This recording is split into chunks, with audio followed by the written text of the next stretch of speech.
আসসালামু আলাইকুম সুপ্রিয় দর্শক মণ্ডলী, আপনারা জানেন ভূমিকম্প হয়েছে গতকাল আনুমানিক 10:29 সম্ভবত। গতকাল জুমাবার সকাল 10:29 ভয়াবহ ভূমিকম্প হয়েছে বাংলাদেশে, বিশেষ করে রাজধানী ঢাকা শহরে।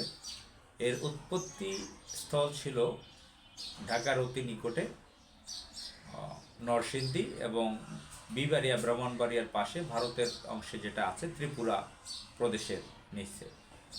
এখানে প্লেটের ধাক্কা দিয়েছে, যার ফলে ঢাকায় ভয়াবহ ভূমিকম্প হয়েছে, যেটা রিক্টার স্কেলে 5.7। 5.7-এর এই 10 থেকে 15 সেকেন্ড হবে সম্ভবত। এই ভূমিকম্পে আমরা খবর পেয়েছি 11 জন মারা গেছে, কয়েকশত লোক আহত, হাসপাতালে আছে। কুমিল্লায় 80 জন নারী অজ্ঞান হয়েছে। পা ভেঙেছে তানভীর নামে ছাত্র দলের এক নেতা ঢাকা বিশ্ববিদ্যালয়ে দ্রুতভাবে সিঁড়ি থেকে নামতে গিয়ে। অনেক বিল্ডিং ধসে পড়েছে, অনেক বিল্ডিং বাঁকা হয়ে গেছে, অনেক বিল্ডিং থেকে অনেক পলেস্তারা পড়ে গেছে। ঢাকা বিশ্ববিদ্যালয়ের বিল্ডিং থেকে পলেস্তারা পড়েছে। পুরান ঢাকায় 3 জন মারা গেছে। মা অপারেশন থিয়েটারে, ছেলে জীবন হারিয়েছে ভূমিকম্পে, মা তা জানে না। তো আমাদের যে অব্যবস্থাপনা, অপরিকল্পিত, আনপ্লান্টেড আমাদের আমাদের যে সিটি, ঢাকা সিটি, শুধু ঢাকা সিটি না, প্রত্যেকটা মিউনিসিপাল, প্রত্যেকটা সিটি কর্পোরেশন, আমাদের বাংলাদেশের প্রত্যেকটা নগর আনপ্লান্টেড, অপরিকল্পিত। এবং এখানে দুর্নীতি, এই রাষ্ট্রের বয়স 54 বছরে দুর্নীতি, প্রত্যেকটা রাজনৈতিক দলগুলো রাষ্ট্র ক্ষমতায় এসে ভয়াবহ দুর্নীতিতে নিমজ্জিত হয়েছে। তারা অপরিকল্পিতভাবে এখানে নগর গড়ে তুলেছে। বিভিন্ন ধরনের আলেম ওলামা ইসলামিক দল করে তারা রিয়েল এস্টেট ব্যবসা, হাউজিং ব্যবসা, ফ্ল্যাটের ব্যবসায় তারা প্রতিযোগিতায় নেমেছে বহু বছর যাবৎ। টাকা পয়সা ইনকাম করতেছে কোটি কোটি টাকা। তারা পরিবেশ, জীববৈচিত্র্য দেখতেছে না, তারা নিরাপত্তা দেখতেছে না, সেফটির ব্যাপার তাদেরকে বোঝানো যায় না। তাদের সাথে অনেকের সাথে কথা বলেছি রিয়েল এস্টেট ব্যবসা যারা করে।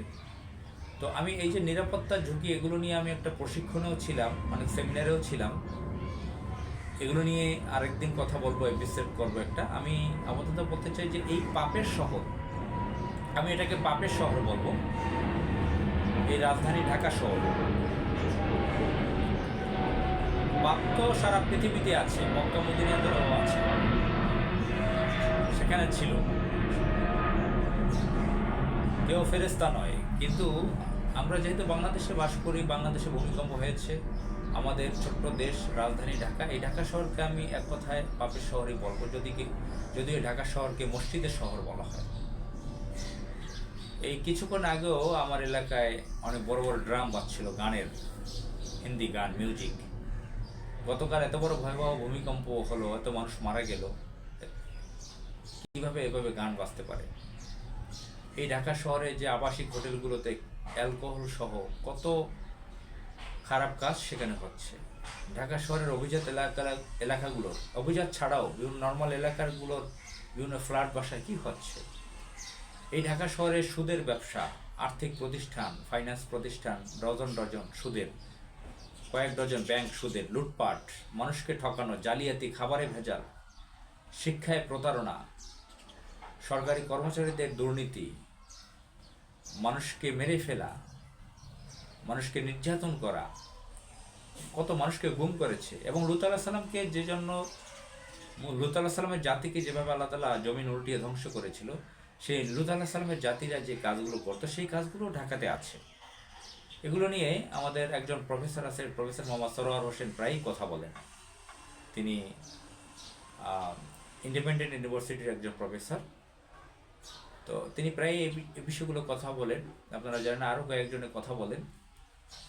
তো এটা লূত আলাইহিস সালামের জাতিরা যে কাজগুলো করতেন, যে করেছে, যে তার স্ত্রী যেগুলো সমর্থন দিয়েছিল, সেই কাজগুলো ঢাকাতেও আছে। এবং ব্যভিচারে, অ্যালকোহলে নিমজ্জিত ঢাকা শহর। তো এই শহরে এই ধরনের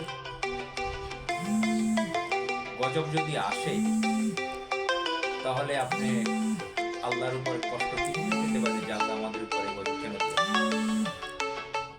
মহান আল্লাহ তাআলা এই শহরকে রক্ষা করুন।